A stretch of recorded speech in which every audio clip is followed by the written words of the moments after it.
Il-Fond Monetarju Internazzjonali qed ibassar li s-sena d-dieħla pajjiżna se jkollu l-ogħla rata ta' tkabbir ekonomiku fiż-żona euro.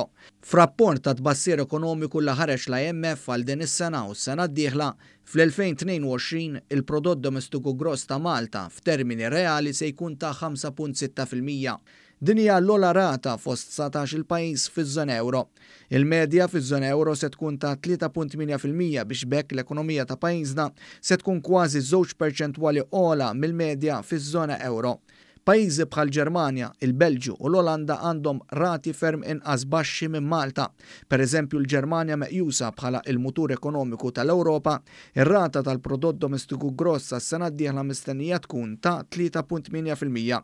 Għal din is-sena l-esperti tal-IMF qed ibassru li r-rata tal-ekonomija Maltija mistennija tilħaq l-4.7%, 0.3% iżjed mill-medja taż-żona euro. Fiż-żona euro din is-sena huma biss Spanja u Franza l-mistennija jkollhom rata ta' tkabbir ogħla minn pajjiżna. Matul is-sena l-oħra dawn iż-żewġ pajjiżi kienu laqtu daqqa ekonomika ferm qar minn Malta.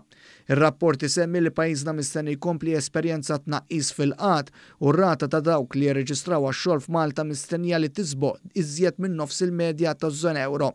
Ir-rapport jinnota wkoll li meta wieħed jikkunsidra l-impatt tal-pandemija u s-saħħa tal-irkupru ekonomiku sa tmiem l-2022, it-tbassir tal-esperti tal-Fond Monetarju Internazzjonali jimplika li fiż-żona euro il-prodott domestiku gross se jkun qabeż b'1.5%, il-livell li kien hemm qabel bdiet il-pandemija. F'pajjiżi bħall-Italja u Spanja xorta l-ġid nazzjonali mistenni jkun għadu anqas milli kien qabel bdiet il-pandemija.